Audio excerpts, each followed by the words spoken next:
Bienvenue dans Secret d'amour, épisode 7.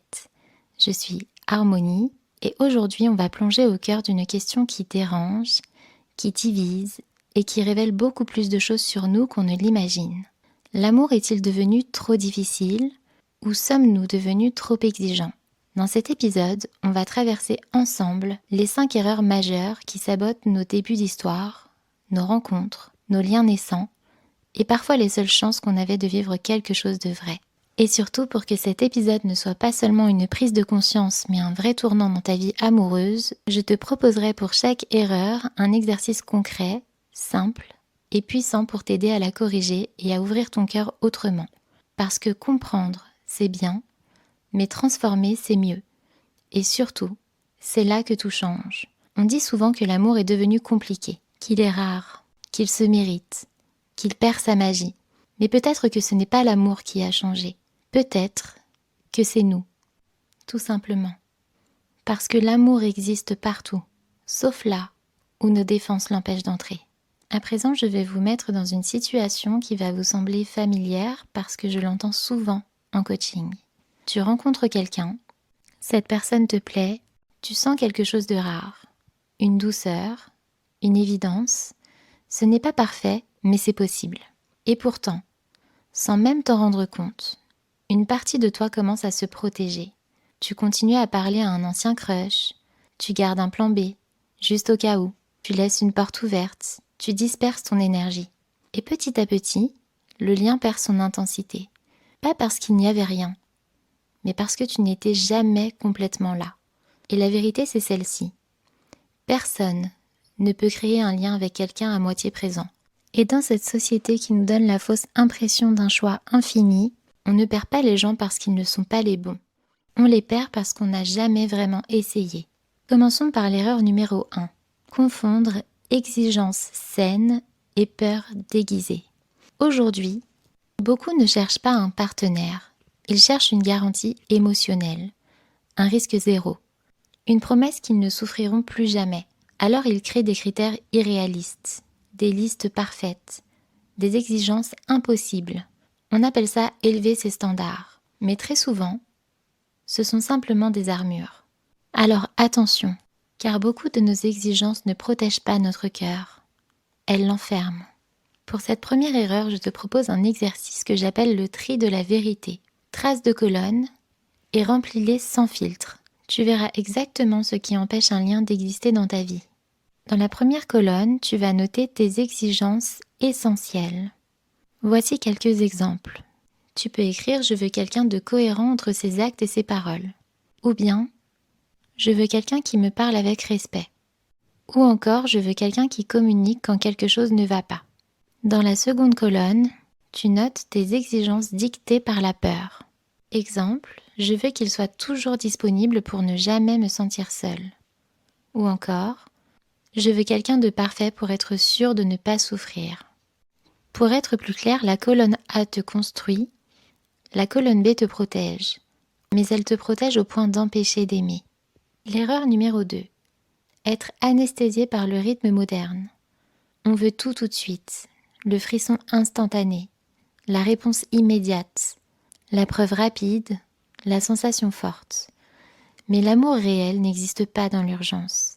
Il apparaît là où tu respires, là où tu ralentis, là où tu es présent. L'amour ne répond pas à l'impatience, il répond à la présence. Pour modifier cette seconde erreur, je te propose un rituel de présence. Pendant 3 jours, pratique ce rituel pendant 10 minutes. 1. Ressens ton corps. Respiration, tension, chaleur. 2. Observe ton cœur. Émotion, manque, désir, besoin. 3. Accueille le silence. Sans écran, sans musique, sans stimulation extérieure. C'est un exercice simple qui rééduque ton attention et donc ta disponibilité émotionnelle. Tu ne peux pas accueillir quelqu'un si ton attention n'est plus capable d'accueillir un silence. L'erreur numéro 3. Croire que nos exigences viennent de nous. On croit savoir ce qu'on veut, mais souvent, nos exigences viennent d'une cicatrice, pas d'un désir. Nos critères ne disent pas ce qu'on veut. Ils disent ce qui nous a fait mal. Dans cette situation précise, je te propose l'exercice de la phrase qui démasque. Je veux absolument que, parce que la dernière fois que je ne l'ai pas eu, j'ai souffert de. Laisse-moi te donner un exemple. Je veux absolument quelqu'un qui me rassure tout de suite. Parce que la dernière fois que je ne l'ai pas eu, j'ai souffert de me sentir invisible à chaque silence. Ou je veux quelqu'un d'émotionnellement parfait. Parce que la dernière fois que je ne l'ai pas eu, j'ai souffert d'aimer quelqu'un qui ne m'aimait pas assez. Fais le test, essaye avec tes propres exigences et tu verras ce que cet exercice met en lumière à propos de toi. Passons à l'erreur numéro 4. La fausse impression d'avoir un choix infini. Choisir quelqu'un, c'est renoncer à toutes les autres options. Et renoncer, ça fait peur. On veut aimer, mais garder une porte ouverte, un plan B, une échappatoire. Aucun lien ne peut exister avec un cœur en demi-présence. L'amour commence quand tu cesses de laisser une issue de secours à ton cœur. Et il devient réel, le jour où tu renonces à toutes les portes qui n'ont jamais su te satisfaire ou te retenir auparavant. Pour cette problématique, je te propose de faire un choix volontaire. Pendant une semaine, tu choisis une seule personne, une seule énergie. Tu communiques, puis tu t'ouvres à 100% seulement avec cette personne que tu auras choisie pleinement. Je te laisse observer comment votre lien va devenir plus stable, plus intense et surtout plus sincère. Enfin, l'erreur numéro 5, celle qui pour moi est la plus urgente à corriger. Vouloir l'intensité sans accepter la vulnérabilité. On veut vibrer, on veut trembler, on veut le regard qui brûle, mais l'intensité n'existe que si quelqu'un peut te toucher. Et ça, très peu l'acceptent. Retiens ceci. L'intensité que tu cherches vit exactement au même endroit que la vulnérabilité que tu fuis. Alors, dans ce cas, je te propose l'exercice de la vulnérabilité dirigée. Cet exercice n'est pas un aveu, c'est une ouverture volontaire.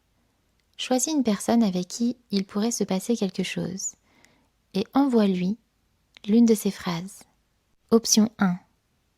La vulnérabilité douce. Je ne sais pas encore où tout ça nous mène, mais j'aime bien ce que je ressens quand je te parle. Option numéro 2. La vulnérabilité assumée. Celle-ci, c'est pour les plus courageux d'entre vous. Avec toi, je veux être honnête. Tu me fais vraiment quelque chose que je n'ai pas envie de te cacher. Ce que tu fais là, ce n'est pas une confession.